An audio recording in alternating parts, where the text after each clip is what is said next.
My name is Tolu, and before I tell you what happened at my best friend's wedding, let me take you back. Back to where it all began. Back to the laughter, the dreams, the tight friendship and the perfect storm we didn't see coming. Adana and I have been best friends since university. We met during our first week at Unilag 2 Lost Girls, trying to find the registration block and accidentally walked into a departmental meeting for final year law students. We were both confused, embarrassed, and trying to pretend like we knew what was going on. When the meeting ended, we laughed our heads off outside the lecture hall, and from that moment, we were inseparable. Adana wasn't bold, confident, the kind of girl that walks into a room and everyone turns, not because she was loud, but because she was luminous. That girl had presence, but under all that glow was a deep hole. She had this unshakable faith and love in people and life. We called ourselves the brains and the beauty, a joke, of course. But secretly, I admired her, the way she wore her heart on her sleeve, the way she loved so deeply even after being hurt. So when Adana met Kelvin during her NYSC year in Enugu, I was the first person she told. She said, "Tolu, I think this one is different." Now, let me be honest, I didn't trust men named Kelvin. I don't know why. Maybe it was the way she said his name, like a prayer and a dare. Or maybe it was the way she paused before describing him, like she was already trying to convince herself he was perfect, but I kept quiet. I watched the relationship mature and solidify. He was charming, that one, a banker, tall, well-spoken. He remembered my birthday every year, hours every Friday like clockwork. He was the guy that made her believe in fairy tales again. So when he proposed, we all screamed, cried, danced. It felt like we were all Anna, was just the bride on paper. The planning started almost immediately. Pinterest boards, wedding, WhatsApp groups, budget fights with parents, secret arguments with vendors, and, of course, the matching ASO EBI drama that nearly destroyed friendships. I was her maid of honor. Kioma was in charge of food, Bola did decor, logistics, and Yugochi, bless her soul, took care of social media and PR. We were a dream team. We even gave ourselves a name, the Bridal, AVENGERS. Every weekend we gathered at a place with notebooks and wine. We'd spread out magazine clippings, cake samples, and glittering swatches of lace on the dining table. Generals planning a war, we laughed about the future. Who would catch the bouquet? Who would cry first? At the wedding, we even made bets about whether Ugly cried during her vows. Spoiler alert, we were wrong. So wrong. The wedding was 16th, at one of the most beautiful garden venues in Lekki. Picture this: white palm trees, gold table settings, strings of fairy lights woven through the branches, and a floral arch so dramatic it looked like something out of a Nollywood movie. Guests were flying in from Port Harcourt, Abuja, the UK. We booked a huge Airbnb villa nearby for the bridal squad. 2 nights of girl time wine, gossip, last-minute sewing, and one emergency fix for a torn gel. But above everything else, the joy in Adana's eyes, that was what made everything sparkle. You know how some people look like they're glowing from the inside? That was her, the night before her wedding. I caught her standing on the balcony in her silk robe, looking out at the city lights. Her back was to me, but I could hear her whisper, "This is really happening." I smiled and said, "You deserve it all, Ada, every bit of it." And, almost too soft to hear, "I just hope nothing ruins it." If only we knew what the next 24 hours would bring. The morning came with sunlight and music. We all woke up to Afrobeat and the smell of fried plantain from the kitchen downstairs. Tenny was already playing Hype Woman, shouting into a pretend mic, "Lagos, are you ready for the wedding of the year?" We laughed and danced around in oversized shirts, curling irons in our hands, mimosa in our cup. The hairstylists came, with lights, tripods, reflectors. Everything looked like a reality TV show. Adana's gown hung by the window, a masterpiece of lace and beadwork. Her mother sat quietly on the bed, tears in her eyes. Even her father, usually stiff as a board, smiled as he peeked in, holding his camera. And when Adana finally stepped out of the dressing room, hairstyled into an elegant bun, tiara gleaming, lashes fluttering, silence, everyone just stared. She was breathtaking. "I'm going to marry the love of my life," she said. And we all screamed again like teenagers. No one could have guessed the kind of chaos that was brewing. Behind the scenes that day was about to become unforgettable, but not for the reasons we imagined. It started with a knock, a small, unsure knock on the villa door. It was just before 9 a.m. The sun fully risen, the sky clear, and we had exactly 3 hours left before the wedding ceremony. The house was buzzing, hair straighteners heating up, lipsticks being swapped. Someone was ironing a last-minute blouse. The air smelled like hairspray, powder, perfume, and nervous excitement.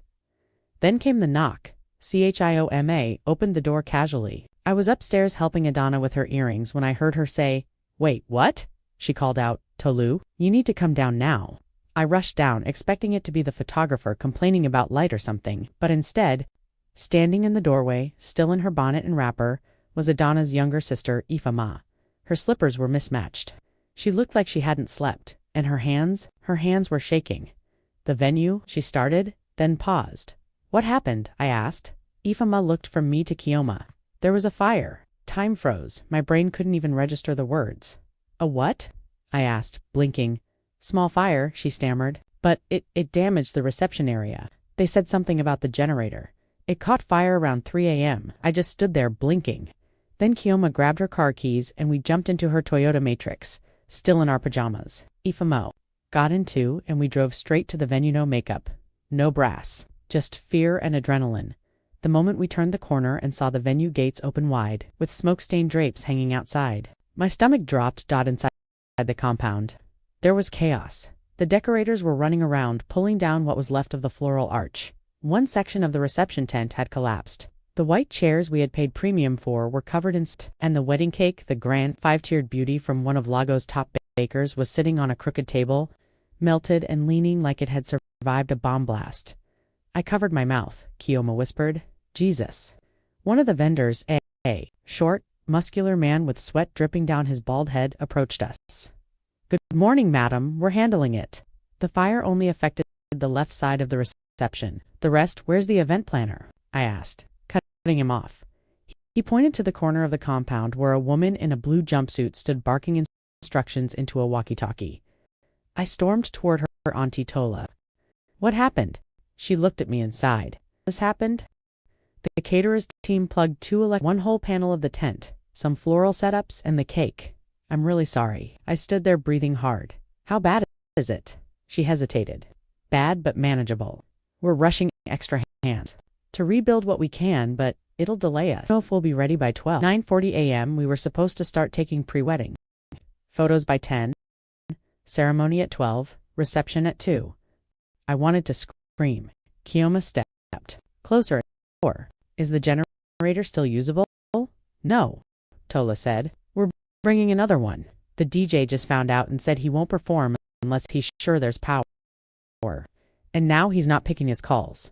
I felt lightheaded. "What about Kelvin? Does he know?" Tola has tell me. "He was here earlier. He saw everything." My heart sank. We rushed back to the villa. Adana was sitting in front of the mirror with a makeup brush cheek. She looked at our faces and dropped it instantly. "What's wrong?" Spoke. I knelt beside her. "Ada, there was a fire." Her eyes widened. "Not a big one," I lied. "But there is a mess. The cake's gone. The tent is damaged, but they're fixing it." She whispered. "And the DJ hasn't shown up," Chioma added, biting her lip. Anna blinked slowly. Her hand reached up to touch her earrings like they could hold her together. Then she stood up slowly and said, Okay, no screams, no tears. Not yet." But I knew something inside her had cracked. By 11:30 a.m. to arrive. Some had flown in from out of town. Others came in Uber rides dressed in coral lace, fanning themselves under the sun. The groomsmen were sweating through their suits, and the ushers were handing out water bottles in panic. Kelvin hadn't arrived. The DJ hadn't arrived. The priest was stuck in traffic, and the bride, she sat on my shoulder, staring at nothing. "I just wanted one good," whispered. "You'll still," though my voice broke. "We'll fix it. We'll dance staff." But I didn't believe it any more then. Just when we thought it couldn't get worse, she arrived. A woman, tall, stunning, curvy, in all the wrong ways for a wedding. She stepped out of a red Toyota Corolla dressed in a fitted gown and 6-inch heels, sunglasses covering her face. A child. A toddler.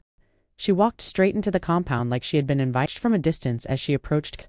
People began to whisper and pointed. Then someone shouted who invited her. Kelvin's younger cousin tried to block her, but she raised a hand and said calmly, "I'm here to speak to the groom." When she spotted Kelvin, yes, he had just arrived, flustered, sweat-soaked, shirt unbuttoned, and phone glued to his ear. She stormed toward him. What happened next felt like a scene from a badly written soap opera. She pulled out an envelope, thrust it into his chest. "This is yours," she said. "What is this?" Kelvin barked. "Your son and his DNA results." Silence. People stared.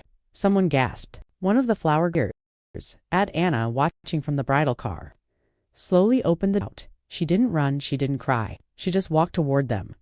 Then she looked at Kelvin and asked just one question. "Is it true?" Kelvin swallowed, looked around, and didn't answer. He didn't say yes, he didn't know. He just stood there, frozen. And Adana turned around and walked away. When Adana walked away from that scene, the world didn't move. I remember watching her back, shoulders tall, head held high, lace veil floating behind her like it had a life of its own. The sun hit her skin just right, but it wasn't romantic anymore. It was harsh, unforgiving. No music played. Camera flashed. No one spoke. Just footsteps. Her heels striking the concrete like war drums. Kelvin didn't follow her. He stood there, still holding the envelope, eyes darting around like looking for someone to blame. The one with the baby, who we later learned was named Precious, a few steps back and muttered something about the truth coming out eventually. The priest had just arrived, barely on straight. He looked around and whispered to one of the groomsmen, "What's going on?" No one had words. Guests began murmuring. Aunties pulled their children closer. A few people started heading back to their cars. Could feel at that moment where it unravels. I ran after her. She had already made it to the villa. I found her in the backyard, standing in the middle of the lawn in her wedding dress. Nothing. The wind had picked up, lifting her veil. Her makeup ruined, but I hadn't even realized we're falling. "Tolu," she said, audible. I stood beside her, and sometimes you don't speak. You just stand in the fire with your friend and let her know she's not. She finally looked at me. "I can't do it. I can't pretend you don't have to." She nodded slowly. "But everything's paid for. The guests are here. The food, the drinks," her voice cracked. "Tolu, I spent everything on this wedding. Everything." No. Her voice dropped, and he knew. He knew that woman had his child, and he still let me wear this dress. That broke me. This wasn't just heartbreak. This was betrayal, the kind that scars your soul, not just your pride. The other girls soon joined us, Kioma, Bola, Tenny, and Yugochi. They circled her. No words, just arms around her like a shield. We all cried together. There was no shame in it. Even her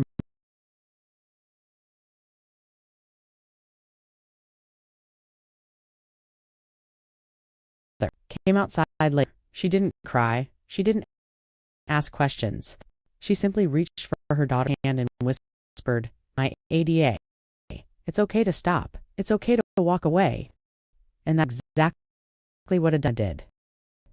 Meanwhile, back at the venue, chaos had replaced celebration. Guests were restless. Some demanded refunds, even though they hadn't paid a dime. Kelvin's family tried to manage noise. The planner attempted to salvage the decor. The caterers had already started serving small chops just to pacify people, but the energy was off. Everyone knew something huge had happened. Gossip was already spreading on WhatsApp. Videos were being shared online. The DJ, now miraculously available, began setting his gear, unaware that there might be no wedding at all. Kelvin stood alone near the altar area, tie loosened, eyes red. He kept looking toward the villa, hoping, praying maybe she'd come. It was okay, but she didn't. Instead, by 2 p.m., I stepped into the reception tent and took the mic. "Good afternoon, everyone. Thank you for coming. Unfortunate, unforeseen, and very personal circumstances, the wedding ceremony will not proceed." Gasps, murmurs. One woman shouted, "But why?" "Nah." I ignored it. "There's food and drink. Please, feel free to eat, enjoy yourselves, and thank you for understanding." Then I walked out. That day, Adana did not get married. Stronger. She took her power. Later that night, we stayed. We helped her out of the gown, peeled off the heavy lashes, wiped the makeup from her face. We wrapped her in a soft Angora robe and tied her hair up. We gave her warm pepper soup, a glass of red wine, and sat around her in a circle. We didn't talk about Kelvin. We talked about us.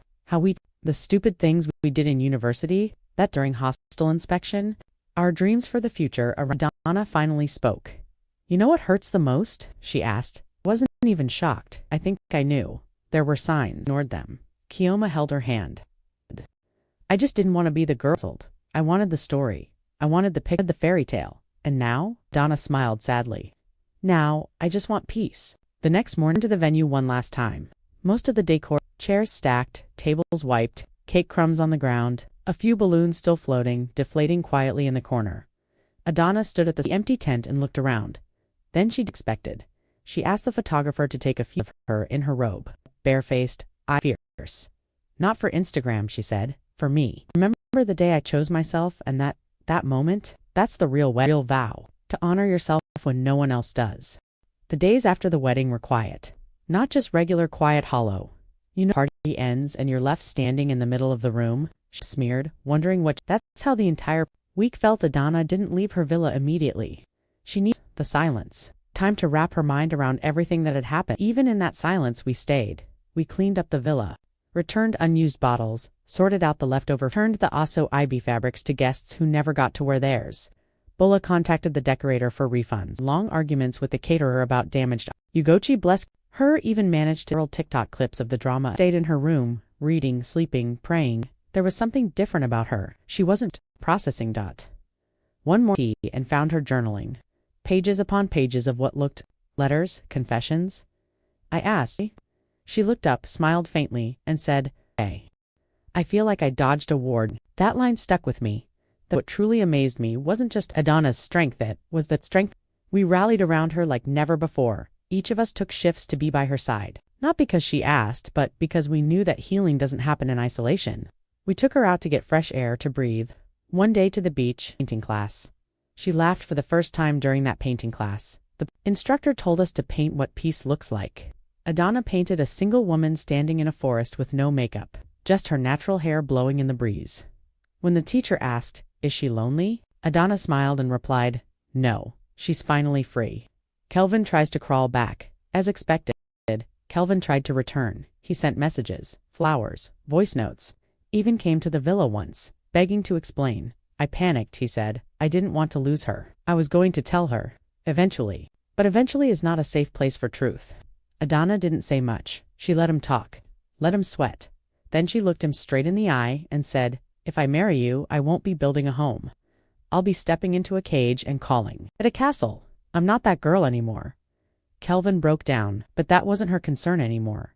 The chapter was closed, sealed, and mailed back to sender. A different kind of celebration 3 weeks later. We threw Adana a freedom party. No white gowns, no wedding songs, just a celebration of survival, wisdom, strength, and sisterhood. We rented a small rooftop lounge in Lekki. The decor was soft and intimate. Sunflowers, candles, and handwritten quotes taped to the walls. Like art. One quote read, "Sometimes the biggest blessing is the wedding that didn't happen." Adana wore a simple Ankara dress. No weave, no lashes. Her smile was effortless, not practiced. She danced that night hard, like she was shaking off the last remaining dust of pain from her body. We all danced too. It wasn't about moving on. It was about moving forward. What the world saw soon word got out. People heard what happened. The videos, the whispers, the headlines on gossip blogs. Lekki bride walks away from groom after baby mama crashes wedding. They wanted interviews, sponsorships, deals. Adana refused them all. "This isn't content. This is my life," she told me. Instead, she started volunteering with a local counseling group for women recovering from public humiliation and relationship trauma. She began giving private talks. No cameras, no hashtags. Just raw, honest words from one woman to another, and me. Watching my best friend rise from that wreckage changed me. It made me redefine love, loyalty, and the meaning of success. Not every story ends with a kiss. Sometimes it ends with a closed door and a steady heartbeat. I stopped chasing perfect love and started building a perfect relationship with myself. Because of Adana, I learned that you can walk away and still win. You can grieve what never was and still be grateful. You can be whole even after something breaks. They said it was a ruined wedding, but it was actually a rebirth. Adana didn't just lose a groom. She gained her power. She shed the version of herself that tolerated betrayal and stepped into a version that demanded truth. She showed the world that walking away from a lie is not weakness, it's wisdom.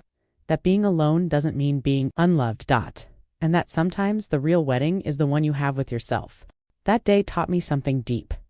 No matter how perfect you plan something, life will test your strength at the worst possible time. But it's not the chaos that defines the moment, it's how you respond to it. Adana taught me grace under it. Fire and strength isn't always loud. Sometimes it's the quiet decision to walk away with your head high. So if you're planning a wedding or any big event, remember, be flexible, be ready, and most importantly, choose peace over pressure because sometimes the most beautiful endings come after a terrible beginning.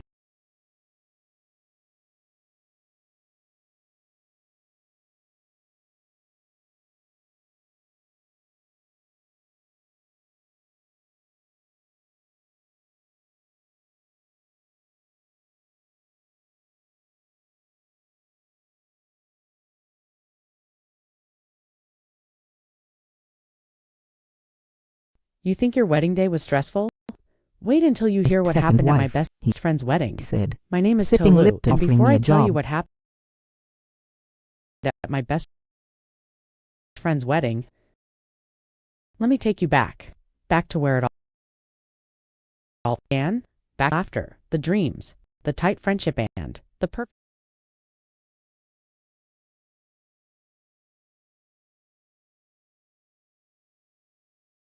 You think your wedding day was stressful? Wait until you hear what happened at my best friend's wedding. My name is Tolu, and before I tell you what happened at my best friend's wedding, let me take you back to where it all began, back to the laughter, the dreams, the tight friendship, and the perfect storm we didn't see coming. Adana and I have been best friends since university. We met during our first week at Unilite 2 Lost Girls, just trying be my to find the second registration wife, he block said, and accidentally sipping walked Lipton into a like he was departmental offering me meeting a for job. final year law. I wish I was Students, joking. Embarrassed, I wish and this trying was to one of those, pretend. you won't believe what happened to me, stories that end in a laugh. But this is my actual life. My name is Said, single mother of one, unofficial queen of managing, and at this point, unofficial prisoner of a certain face cap wearing landlord named Pa Monday. Yes, Monday, that's his real name. And ironically, every Monday morning, he appears at my door like a ghost of poverty past. You see, life in Lagos is not for the weak. Between feeding my 5-year-old son, David, paying for his school fees, keeping my Okrika boutique running, and trying not to lose my mind, rent just slipped. 1 month turned into 2, 2 turned into 3. And that's when Pa Monday showed up with his unsolicited offer.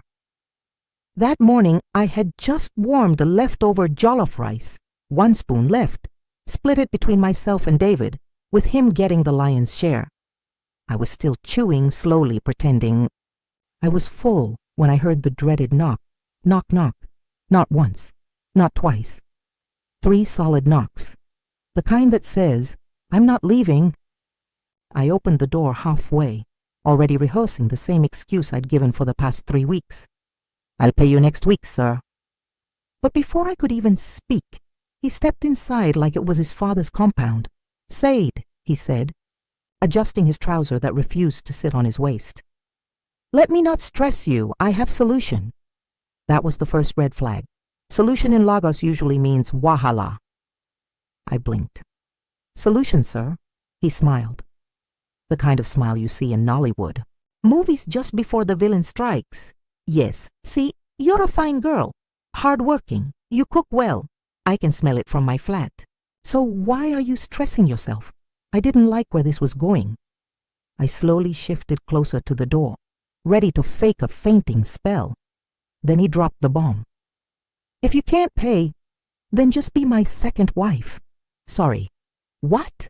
For a moment I thought he was joking. I looked around the room for hidden cameras.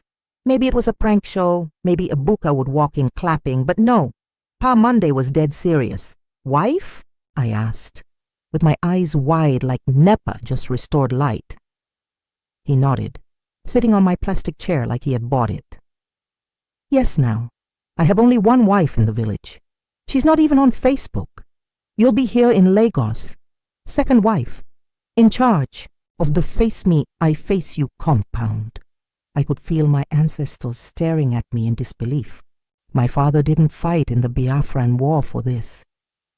I laughed, loud and long, not because it was funny, but because if I didn't laugh, I might scream.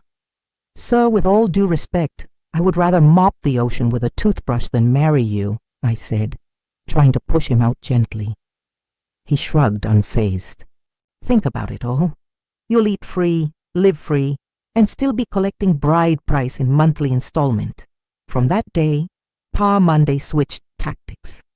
First week, he started accidentally locking the compound gate so I'd beg him. Second week, he told the neighborhood that I was considering his proposal. Third week, he started sending me food, amala and gabegiri, with a flower on the tray. Now I'm stuck in the weirdest love triangle ever. Me, poverty, and a landlord with love handles. But it gets worse. Just when I thought things couldn't get any more ridiculous, guess who shows up to my shop with a ring and a photographer? His wife. Yes, his real first wife from the village. She said, and I quote, "Since my husband wants to marry you, let me see if you have the hips to carry our family lineage." Now the entire street is talking. My neighbors avoid eye contact. My son keeps asking why Uncle Monday calls me Iyawo, and I'm considering packing into my church if they'll let me sleep behind the altar. The next Saturday, I wore my most anti-wife material outfit. A faded tie and dye wrapper, hairnet, mismatched slippers, and face like I chewed bitter leaf for breakfast. I wanted to send a clear message. This is not your dream bride, but Pa Monday. Oh, he came prepared. White kaftan, cheap sunglasses, sprayed his body with so much body spray that mosquitoes collapsed mid-air. He had this grin like he just won a wife on promo Friday. "Let's go, Ayawo," he said, offering me his elbow like we were on a red carpet. I hissed so loud, even his ancestors flinched. We walked down to his sitting room, one that still had the plastic on the chairs like they were expecting Jesus. And there they were, 4 men and 2 women, all looking me up and down like I was a goat on sale at mile 12. "This is the beautiful Saad I told you about," he said, puffing his chest like a turkey. "She's shy, but she's ready." "Ready? Who is ready?" I cleared my throat. "Good. Afternoon. Before you people start sharing bride price list, let me explain something." The monologue. That broke the compound. I stood up. My wrapper shifted. I didn't care. I'm not here because I want to marry anybody. I'm here because somebody's landlord thinks hunger is proposal. Because I owe rent, he wants to turn me into a second wife. But let me ask, how many cows did your first wife's family collect? Eh? How many yams? And now because rent is enwa 20,000, you want to use marriage to collect change. His uncle coughed, but I didn't stop. I'm raising a son on my own, selling clothes in the sun, in the rain. I wake up by 5 a.m. to hustle, and now the reward is polygamy. May thunder not confuse me. Suddenly, Mama Monday, aka the first wife, stood up and clapped twice. That's why I said it. I said this Lagos girl has fire in her. Monday, look at her.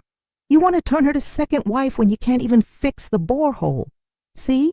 As she's talking with sense. She walked over to me and whispered, "You sure say you don't want to marry Am? Because me, I go pack leave Am for you." I shook my head violently. "Ma, please. I just want my peace, not your property." But Pa Monday wasn't done. After I stormed out, I thought the madness had ended. I thought maybe, just maybe I could go back to begging NEPA and hawking vintage jeans in peace. But no. That night, as I tried to rest, I heard a soft knock on my door. I opened it. No one, just a bag of rice, a whole 25 kilos, with a note attached. "If you change your mind, I'm still available. Love, Pa Monday." Now the whole compound is divided. Some are calling me Iyawo elect and telling me to just collect the rice and marry. Some are warning me to move out before he starts saying I led him on. One neighbor, Auntie Bola, even offered to let me squat in her room for a while. Just until this man removes marriage from his brain, she said. David? He's no help. He keeps asking, Mummy, is Uncle Monday going to be my new daddy? Now I have to attend church with makeup and extra anointing oil.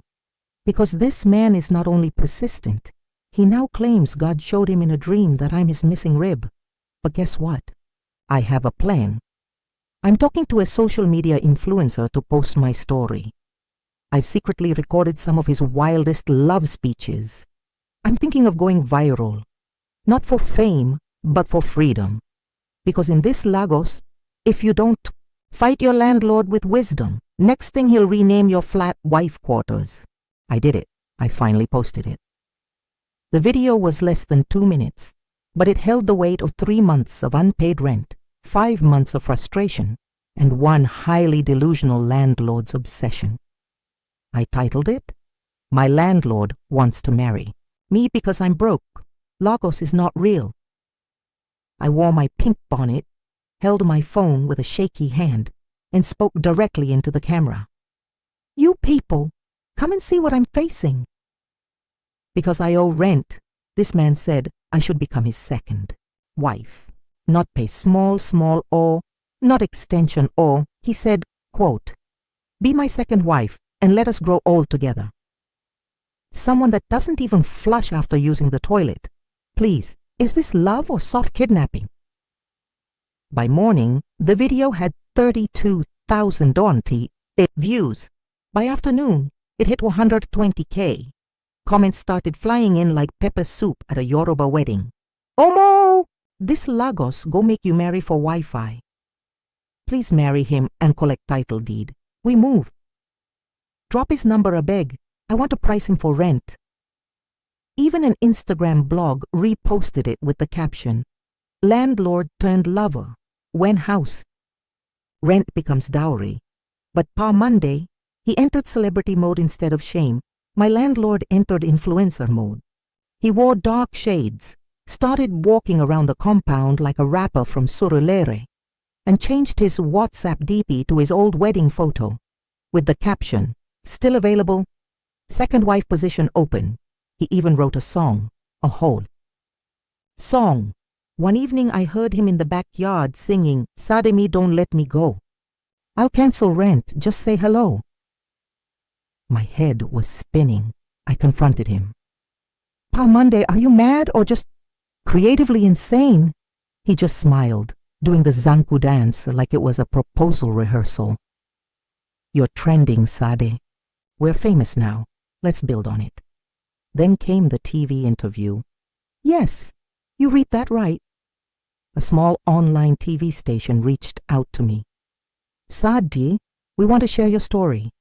This is about women's dignity and poverty in Nigeria, they said. I agreed, partly to expose the madness, partly to distract myself from eating soaked Gary again. But the moment we started filming in front of the compound, Pa Monday brought out a banner from nowhere. It read, Team Said and Monday, 2024, love is greater than rent. I almost passed out. Meanwhile, back in the compound, everything is upside down. Mama Monday has become my biggest supporter. She brings me soup, helps me with David, even gave me wrapper and said, whether or not you marry him, you must eat.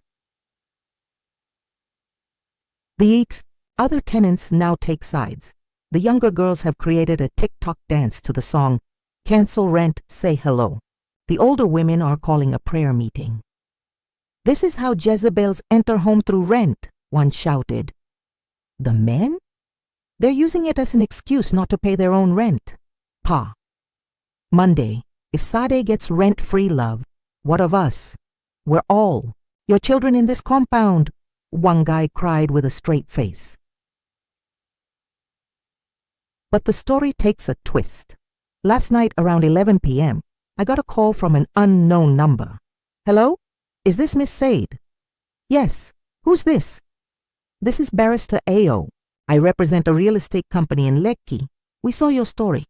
We'd like to offer you a short-term housing contract and some rent support in exchange for a brand campaign. I nearly dropped my phone into my bowl of EBA, a brand deal, for surviving madness. I haven't told Pa Monday yet, but I plan to move. Oh, and I'm going to surprise him before I leave. Let's just say I found his real marriage certificate, and his real name is not even Monday. The plan was simple. Move out. Leave quietly. Block Pa Monday. Reclaim my peace. But Lagos will not let you off, especially not when drama is already trending. The morning I was supposed to leave, compound children had already gathered in front of my door like it was a movie premiere. Auntie Sad, are you really leaving? Is Uncle Monday coming with you? Please sing that Rent song one more time. I smiled politely, packed my Ghana Must Go bags, and quietly waited for the bolt ride from the real estate company. They had arranged a 2-bedroom apartment for me in Ogudu. Cute kitchen, real toilet seat. No, if you flush, don't bathe situation. As I carried the last bag outside, there he was, standing in his singlet, wrapper, and crocodile slippers. Pa Monday. He looked at me with moist eyes and trembling lips, like I was leaving with both his heart and NEPA meter. You're really going? He asked, voice low. Yes, sir. I'm finally choosing peace. He scratched his head, the one that hadn't seen a barbershop since COVID. Said, I know, I joked too much, but I meant what I said. You're a good woman. You didn't have to shame me online. I paused. For once he sounded almost human. I replied gently, I didn't shame you. You shamed yourself when you thought love should be bought with rent. Then I entered the car, drove off. I thought that was it, but it wasn't. Oh, it wasn't. 10 minutes later, I got a WhatsApp Monday. Said, come back home, or at least turn on Channels TV. You need to see this. Channels TV? I opened my phone, and what did I see? Live from Ijegunle, a middle-aged man crying, holding a large cardboard sign. Said, forgive me. I only wanted love. I'm sorry. Behind him, drummers, dancers, a banner that read, Welcome home, my heart. I am now rent-free forever. It was a proposal rally in front of the whole compound, on television, nationwide. I screamed so loud even the driver hit the brakes. Meanwhile, in Ogudu, the new apartment was calm. Fresh paint, working fan, a fridge that didn't grow icebergs. But my name, it was everywhere, on gossip blogs, on WhatsApp family groups. Even my church women's fellowship messaged, we thank God for your deliverance. From Temptation, Sister Said, plus attend night vigil this Friday. I finally sat down, sighed, and poured myself cold zobo. But then I noticed something strange, an envelope. Under the rug, I picked it up. It was addressed to me. From the wife you never knew existed. The third wife inside. The envelope was a handwritten letter. Dear Sad, you don't know me. My name is Rhoda. I'm Pa Monday's real second wife. We married in Badagry 6 years ago, before Mama Monday came back from the village. He told me I was the only one. Then I saw you on Instagram. You're not the problem, he is. Let's talk. I almost dropped my zobo. So now, it's not second wife drama. It's third wife alliance. And I just moved to Ogudu. I thought this was the end. But no. Now I have a new mission, unite with wife number 2. Expose Pa Monday once and for all. And possibly produce a web series. First of all, I didn't even know men like Pa Monday had the energy for one wife, let alone 3. His trousers barely stayed on his waist. But life, my sister, life will humble you. That same evening, I arranged to meet Rhoda, wife number 2, at a buka in Yaba. Not even a fancy one. The kind where you sit on plastic chairs, and if you're lucky, the cat under the table won't steal your pomo. Rhoda walked in, tall, caramel-skinned, with short, natural hair and pepper-red lipstick. She was carrying a file. I got scared. Is this a court case or a family meeting? I joked. She sat down, dropped the file like it was a crime report, and said, "Sis, you're not the only one who has suffered."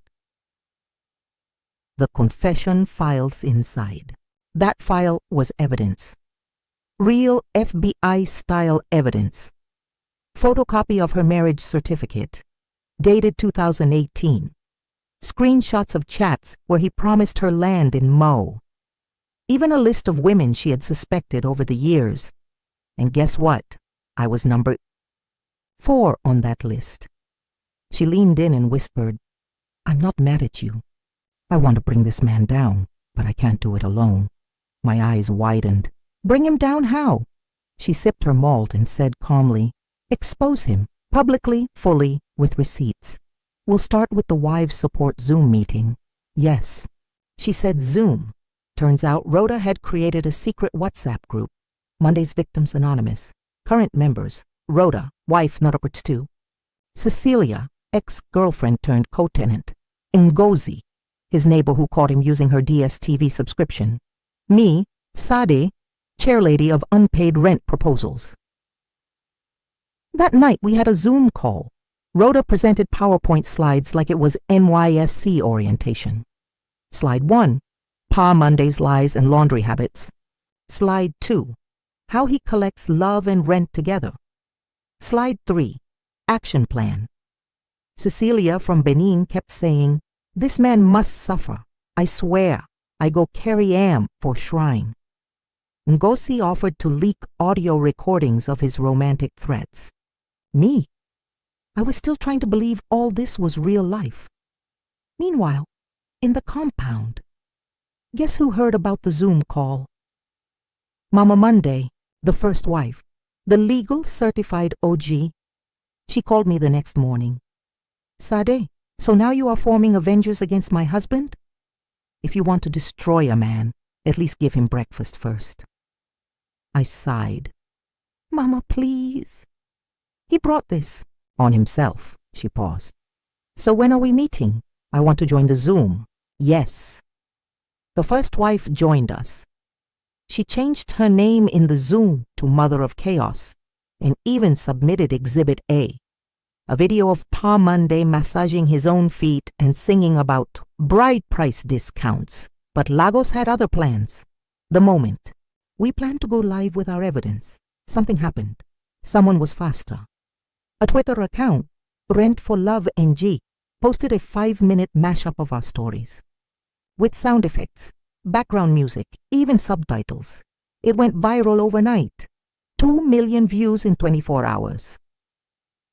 Pa Monday's picture was trending under the hashtag, From Landlord to Lovelord. Everybody has an opinion. Pastors are using him as sermon examples.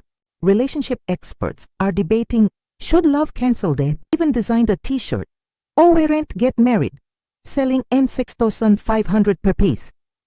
And me, I'm now being invited to speak at women in housing empowerment seminars. Last week, I sat on a panel next to an actress who played a wicked landlord in a Yoruba film. But it's not over yet, because just this morning, I got a letter, hand-delivered, stamped. It read, "Dear Sadi, I, Monday Ezekiel Oho, am suing you and your co-wives for defamation of character, emotional damage, and digital bullying. See you in small claims court. Sincerely, your ex-future husband." Oh, it's on. The courtroom was hotter than Lagos traffic at 4 p.m. Small claims court, they said. But there was nothing small about the drama that was about to unfold. Sitting across from me was Pa Monday, in full agbada. Yes, full agbada with dark shades indoors. He was holding a Bible in one hand and a plastic ring box in the other, like he wasn't sure if he was in court or at an altar. I sat in the defendant's seat, surrounded by Rhoda, second wife with vengeance in her blood, Cecilia, the ex-girlfriend. With a file of screenshots, Mama Monday, the legal first wife, now wearing lace and red lipstick like she came to scatter wedding, not attend court. And Ngozi, who kept shouting, "Tell the judge about the DSTV." Our squad was looking like the Real Housewives of Yaba Federal Housing. The charges? According to Pa Monday, we had ruined his name, damaged his love life, scattered his future family plan, and worst of all, made his tenants refuse to pay rent because love is now currency. He stood up to defend himself. "Your Honor, I was only trying to be a helper. I offered marriage as a solution. I never forced anyone. It was a mutual proposal." The judge blinked. "You asked her to marry you because she owed rent," he smiled proudly. "Yes, sir. I call it romantic rent resolution. It's modern love, Lagos style." The judge removed his glasses slowly. "Are you all right at all?" The evidence parade. Rhoda stepped up first. She brought out her wedding certificate and pictures of herself and Pa Monday in matching Ankara from 2018. "This man married me in secret. Then came to Lagos and started collecting wives like house rent receipts." Cecilia dropped printouts of their chat. PM. "Come and collect 2G Glide data and maybe some love." CEC. "Oga, I just want light in my room." PM. "Light is from above." My heart, too. Ngosi played a voice note where he said, "If Sade says no, I still have plan B. I'll promote her to landlady and demote her dignity." The courtroom gasped. Even the court clerk removed her wig and shouted, "Ah, this man is mad." Mama Monday's final blow. The judge asked her, "Madam, you're his legal wife. Do you support him?" She stood tall and said, "Your Honor, even. Jesus said, love your neighbor. But he never said marry them because they owe you money." She turned to her husband and pointed, "You think you're romantic, but you're just a disgrace in love and in plumbing." The toilet hasn't flushed since 2020. Laughter exploded in the courtroom.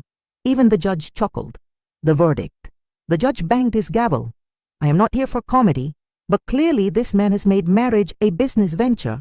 Therefore, I dismiss this case and advise Mr. Monday to seek both legal and spiritual counseling." Then he looked at me. "Sad, I hope you've paid your rent?" I stood. "Your Honor, I moved out. I now stay in a place where the only thing expected of me is to flush the toilet." Crowd. "Gibam!" But guess what? As we were walking out of the court, a young reporter ran up to me with a microphone. "Miss Said, quick question. How does it feel to be Nigeria's most wanted tenant?"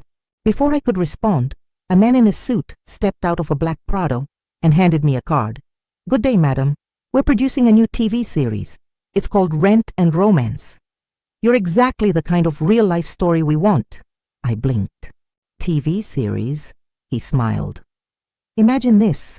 Single mom turns down landlord's proposal, builds her brand, and becomes a landlady herself. You in?" I turned to Rhoda. She nodded slowly, smirking. "Let's turn your pain into production." The audition that changed everything. 2 weeks after the court drama, I was seated inside a real TV studio for the first time in my life. Lights, camera, air conditioning. Not the one that makes noise like generator. Real cold breeze that felt like London. The producer handed me a script. "We're going to change the name, of course. You'll play yourself. But we're calling the show Face Me, I Love You." I laughed so hard I almost choked on my Zobo. I agreed. Not because I wanted fame, but because I wanted the world to know.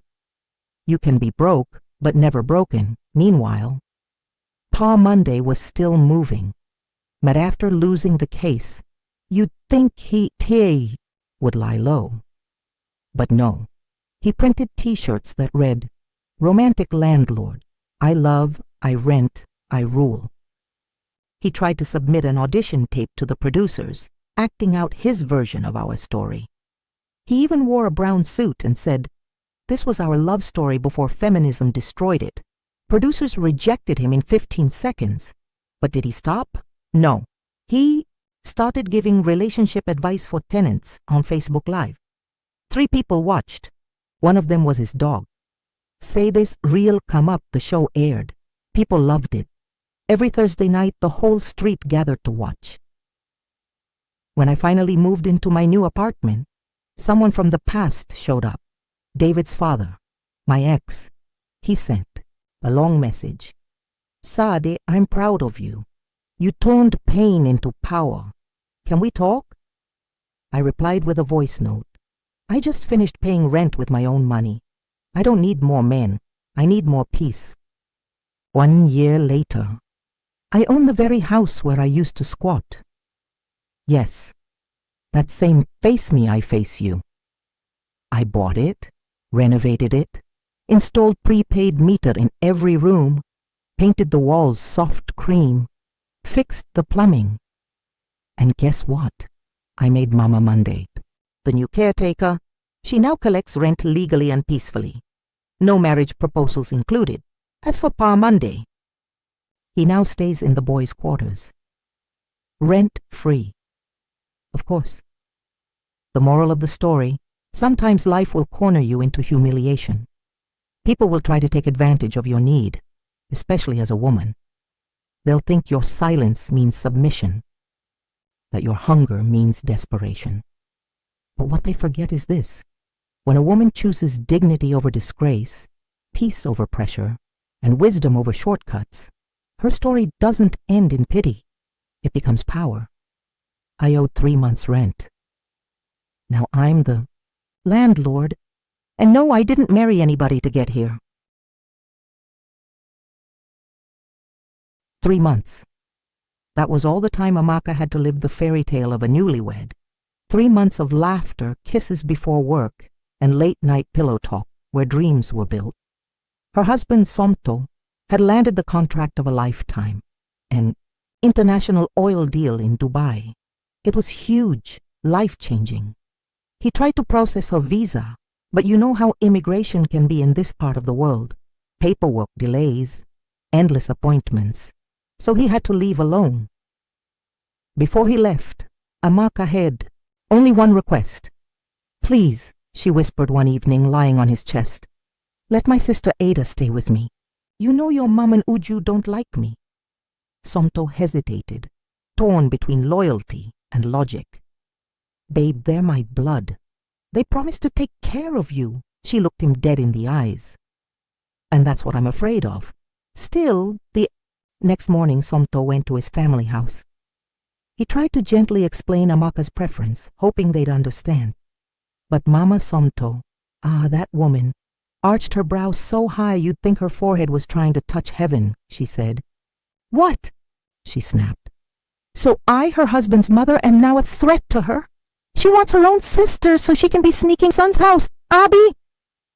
Uju, the younger sister, that one always ready with a smirk, chimed in.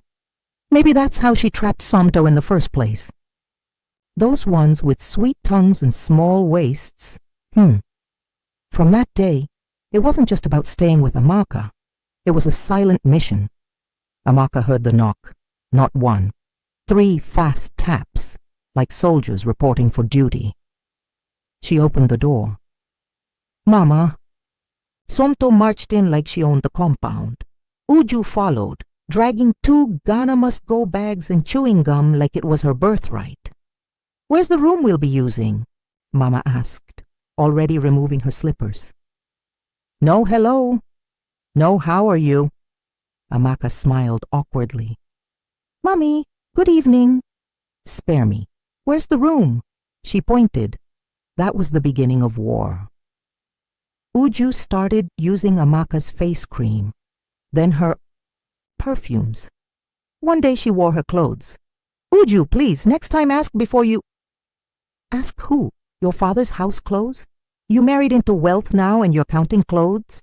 Mama would cook and tell Amaka, you're too slow. No wonder you haven't carried Belle yet. But Amaka was pregnant. She found out one quiet Saturday morning and cried in the bathroom, tears of joy and fear. She told Somto during their late-night WhatsApp call. He cried too. They prayed. He promised to come back the moment her visa called that night, or the next. But what Mama didn't know, before leaving, Somto had installed a hidden nanny cam in the living room. Not because he didn't trust Amaka, but because he didn't trust his mother. Somto opened his laptop, poured himself a drink in his Dubai apartment, and pressed play. What he saw made his blood freeze. Mama spitting in Amaka's food. Uju secretly placing her underwear in Somto's drawer, giggling, Amaka collapsing while carrying a hot pot, Mama stepping over her like a bag of rice. Somto called Amaka at 3 a.m. her time. "Baby, I'm sorry. I saw everything." Tears ran down. Her face like a broken tap. He continued, voice shaking with rage. "Don't say anything, don't do anything, I'm coming home." The screen went black. Amaka stared at the phone. Then, a knock. 3 taps again, but this time, when she opened the door, Mama wasn't smiling, and Uju was holding her phone. "Who are you talking to at this hour?" Mama asked coldly. Uju leaned in. "Hope it's not one of your midnight boyfriends." Again, Amaka stood tall. Taller than her pain, she smiled. "You'll see." The morning after the 3 a.m. call, Amaka was no longer the same. She wasn't smiling. She wasn't crying. She was silent. Calm. Too calm. She got up early, cleaned the entire house, made breakfast, and set the table. Uju looked suspicious. "This, one you're forming perfect housewife today." Mama Somto sniffed the stew. "Hope you didn't poison this food, oh. You this husband snatcher." Amaka smiled. "Eat and find out." 4 days later, a silver SUV rolled quietly into the estate. Somto stepped out, dressed in black, face cold, eyes tired. His heart was beating hard, not from jet lag, but fury. He had watched more clips from the hidden camera, footage of his wife vomiting blood, footage of his mother praying that she would die or run mad so Somto can marry a real wife. He didn't call anyone, he didn't want a welcome party, he wanted the truth. That afternoon, Mama Somto was on the couch, watching Africa Magic, her legs up like she owned the house. Uju was on TikTok, making dance videos in Amaka's boo-boo. Then, the door opened. Somto walked in. Time froze. Mama slowly stood up. "Ah, my son, what a surprise. You didn't tell us. Where's Amaka?" His voice was sharp, cutting. Uju stammered. She went to market." Amaka stepped out of the kitchen holding a tray of jollof rice. She paused when she saw him. Their eyes locked, then tears. She dropped the tray and ran to him. Somto held her like he was holding a fragile treasure, because she was. "I'm sorry," he whispered. "I didn't protect you." They all sat in the living room. Amaka quiet. Somto stone-faced. Mama fidgeting. Uju chewing invisible gum. Somto pulled out his laptop, clicked play, silence. Then, hell broke loose. "Mama na editing. They edited this thing." Somto said nothing, just watched. He watched his mother slap Amaka, watched Uju pour salt in her bathwater, watched his wife curl up, clutching her, belly screaming for help, and no one moved. When the video ended, the room was quiet again. Somto turned slowly to his mother. "Mommy, you caused my baby's death." Mama's mouth opened, but no words came. By evening, Pastor Ikena had arrived. Somto called him, not for prayers, but for witness. "I want peace," he told the pastor, "but truth must be said, loudly." They all gathered, family members, neighbors, elders, and then the bombshell. Amaka stood and spoke everything. How Mama would turn off the heater during cold nights. How Uju once locked her outside at midnight and said she was doing rounds. How they told neighbors she was barren before the miscarriage even happened. The pastor's eyes watered. "Mama Somto, this is beyond wickedness. This is witchcraft in daylight. Just when you think the story has peaked, something unexpected drops." Amaka stands up to go to the restroom. Uju quickly picks up her phone and starts texting, but Somto had already cloned her number. He reads everything on his own phone. She doesn't know yet. We should finish what we started. Meet me tonight at that same place. He shows the message to the pastor. The pastor reads it, looks at Uju. Uju, what are you planning to finish? Uju stands. It's not me. It's my friend's phone. Your friend's number is saved on your phone as me. Nice try. Knock, knock. Not 3 taps this time. 4 strong knocks. With authority, 2 officers walk in. Are you Mrs. Uju Naji? Yes. No. I mean, why? Investigation for attempted assault, false accusation, and conspiracy to cause harm. Mama Somto jumps up. You're arresting my daughter. Do you know who I am? The second officer calmly responds. Do you know who sent us? He points at Somto. This man. That night, Amaka sits in her room alone. No makeup, no smiles. Just peace. Somto enters. Pack your things, baby. We're moving. I found a better house. She looks up. What about them? He shrugs. Let them stay here. With their ghost, the house was quiet. Not peaceful. Just still. Mama Somto sat alone in the living room, Bible on her lap, prayer beads in hand, but her mind was elsewhere. She kept replaying the scene from last night. The humiliation, the arrest, her own son, choosing a woman he barely knew over the womb that bore him. She closed her eyes and whispered, Chukwu, fight for me. Expose this girl. She must fall. She must fall. But sometimes, when you pray for someone to fall, God may decide to test you instead. 2 days later, a small brown envelope arrived at Somto and Amaka's new residence. No return address. Just their names. Inside, printed photos, dozens of them, Amaka, smiling, laughing, shopping, with a man, tall, fair, well-dressed. Pictures from different angles, different days. A letter came with it. Your wife has been lying to you. This is who she really sees when you're gone. Somto stared at the pictures, then at Amaka, then back at the pictures. Do you know this man? He asked softly. Amaka took the photos, brows furrowing, her mouth open to...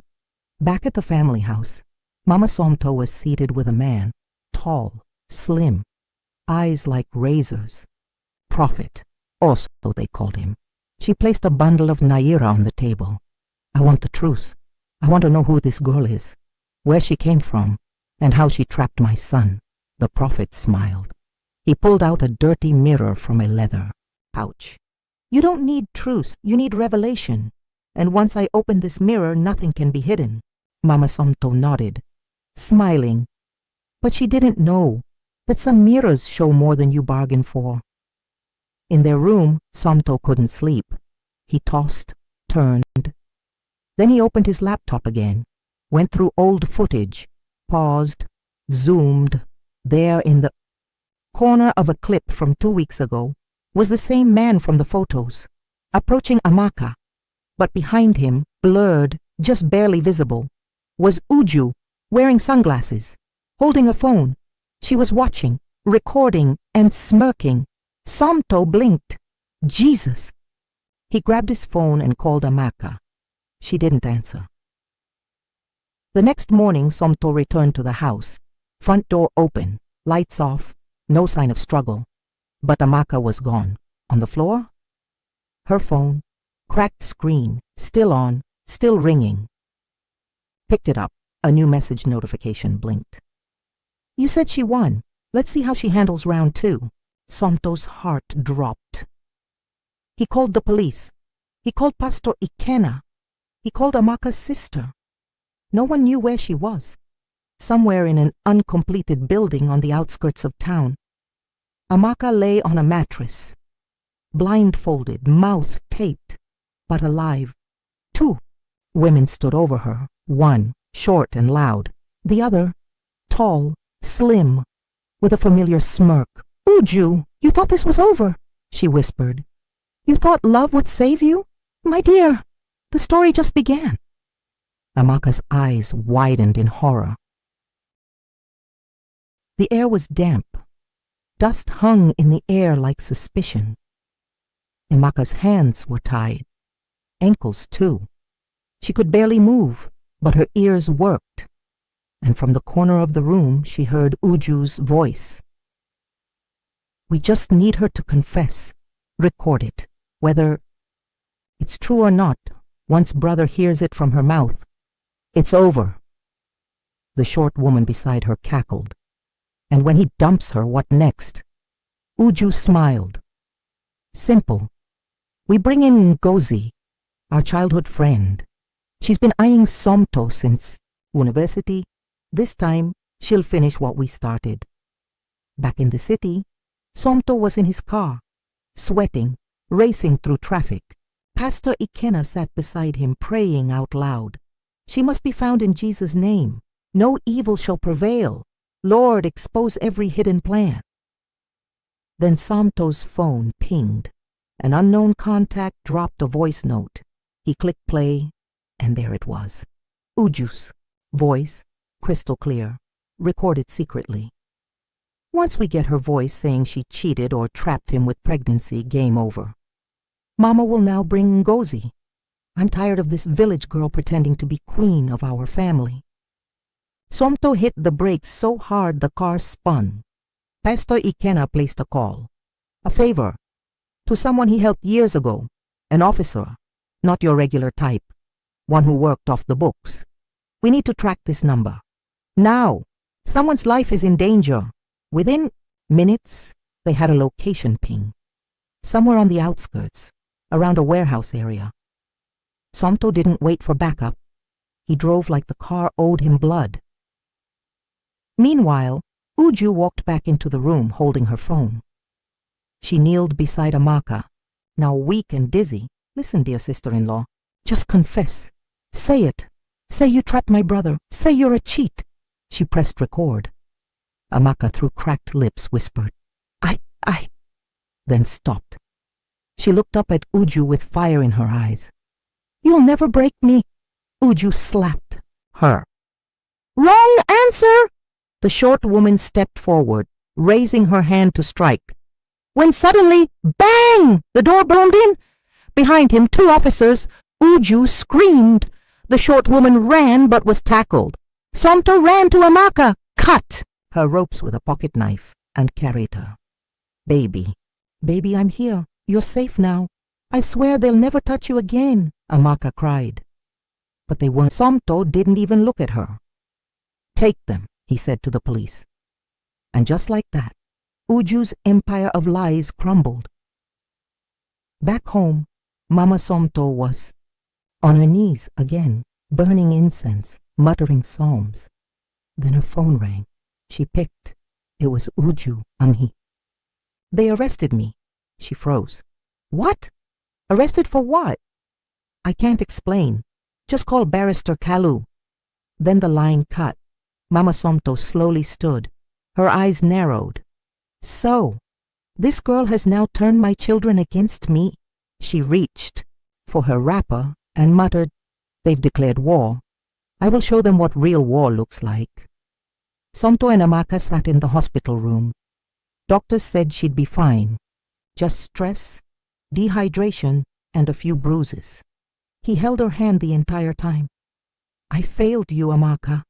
I left you with wolves. She smiled weakly. You came back. That's what matters. He kissed her.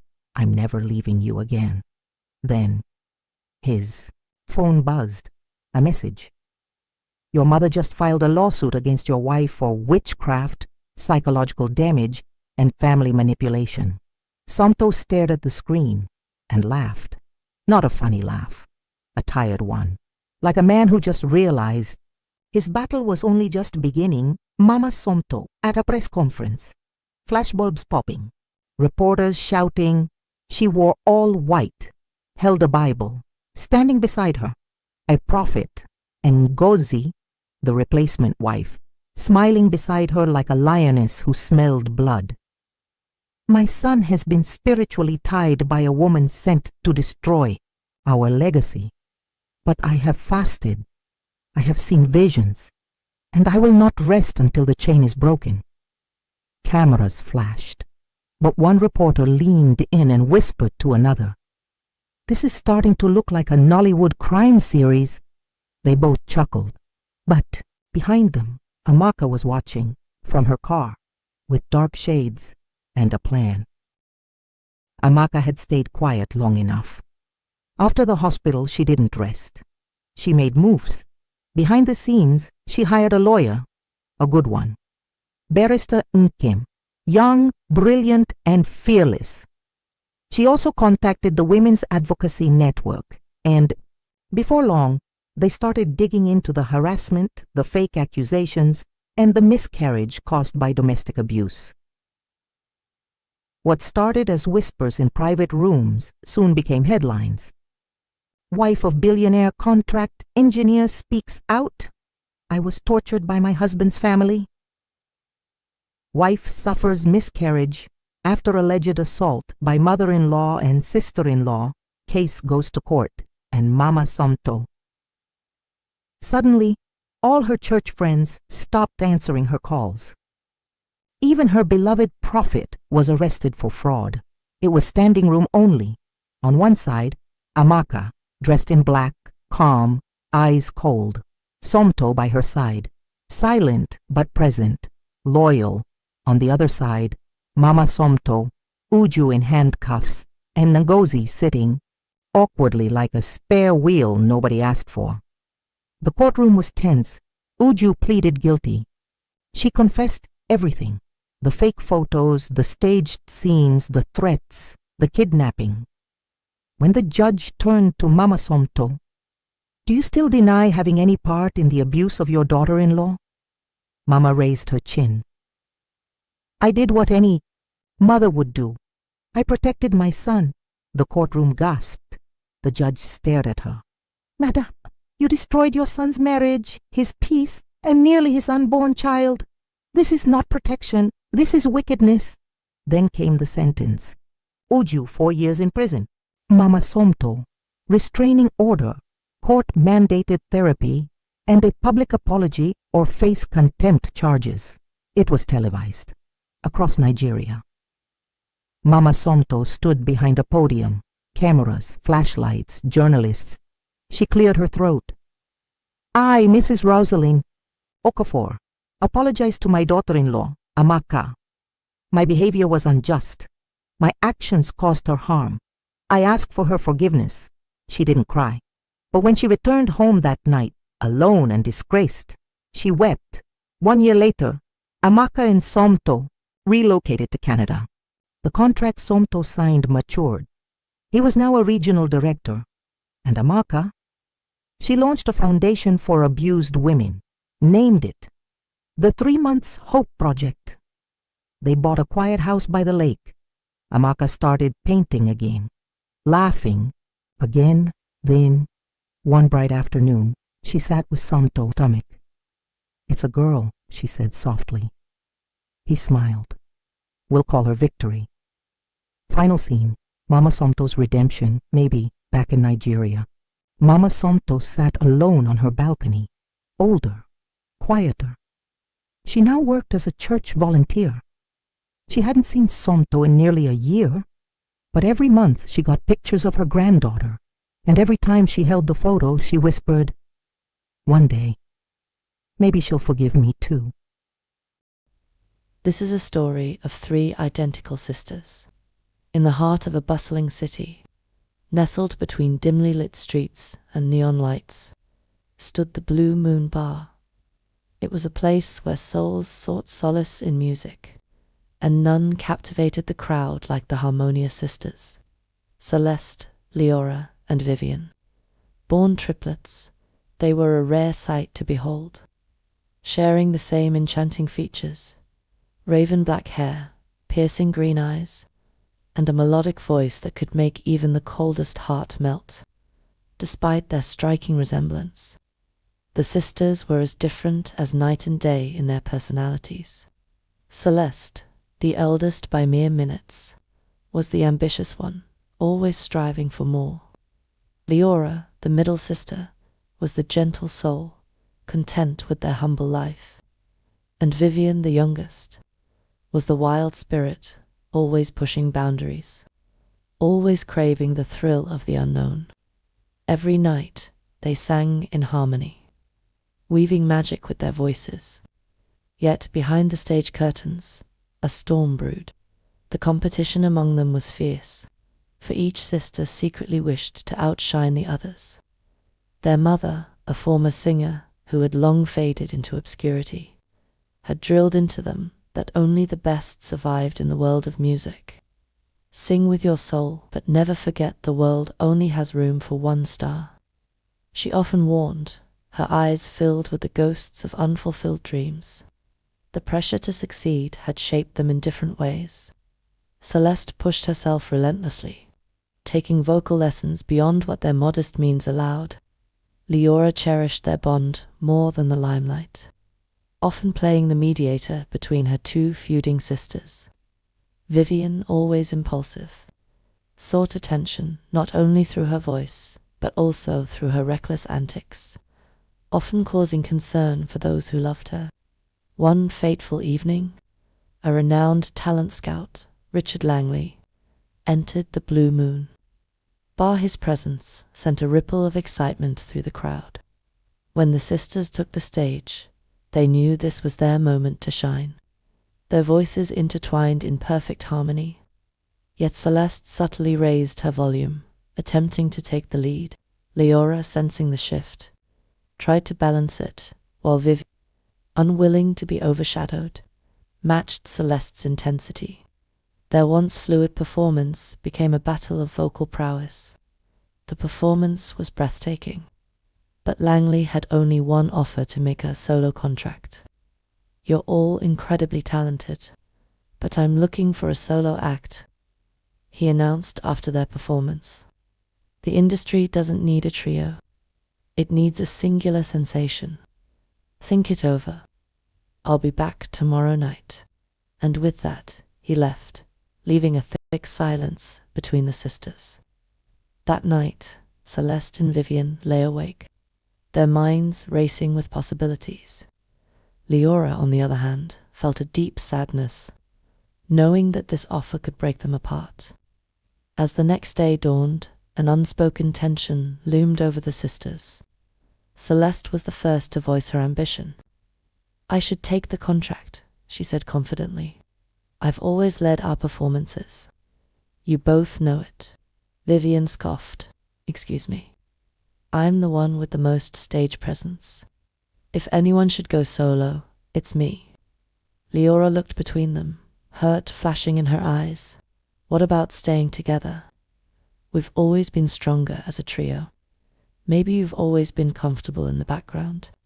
But some of us want more," Celeste retorted. The argument escalated, emotions running high. That night, as they took the stage once more, the magic of their harmony was gone. Celeste and Vivian tried to overpower each other, throwing the performance into discord. Leora, struggling to keep up, faltered. The audience sensed the tension, their applause hesitant and confused. Backstage, the sisters' heated words turned to physical confrontation. "You ruined everything." Vivian accused Celeste, shoving her. "You're just jealous." Celeste shot back. "Enough." Leora shouted, tears streaming down her face. "We've let our own greed destroy us." But it was too late. The damage had been done. Langley witnessed their collapse and withdrew his offer. "I wanted a star, not a storm of chaos," he said before walking away.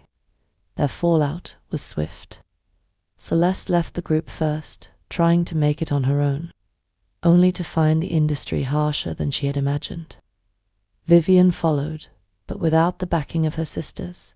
She too struggled. Leora, heartbroken, remained at the Blue Moon Bar, singing alone.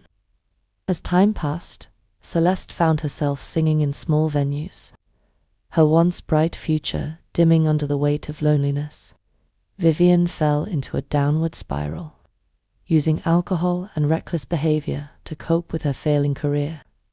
Leora, despite her heartbreak, dedicated herself to the bar and nurtured. young talents who reminded her of the trio they once were. The years dragged on, each sister walking a lonely road. Celeste started working behind the scenes in music production, hiding her bruised ego behind a mixing board. Vivian drifted from bar to bar, singing on good nights and drowning herself in regret on bad ones. Leora, however, refused to let the past define her, though she carried a longing ache every time she looked at the empty microphone stand where her sisters once stood beside her. Fate had other plans. The Blue Moon Bar was set to close.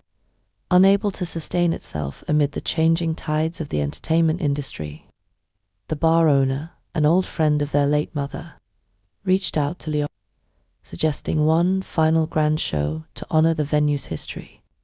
Leora agreed, and in a moment of boldness, she sent invitations to Celeste and Vivian. Neither responded. The night of the show arrived, and as Leora took the stage, she felt the weight of their absence pressing against her heart. But as she opened her mouth to sing, a familiar harmony joined her. Celeste stepped onto the stage, eyes glistening with unshed tears. Moments later, Vivian followed. Hesitant but willing, the three sisters faced each other, and for the first time, they understood they had never truly been completely apart. They were through the air, weaving a melody of pain, loss, and ultimately, forgiveness. The audience held their breath, witnessing something greater than just a performance. It was a reunion of souls long lost. The final note faded. Replaced by thunderous applause, the sisters embraced, knowing this was their second chance. Not at fame, but at each other. Moral of the story: true harmony is not just in melody, but in the love that binds us. Success means little when the cost is losing those who once stood beside us.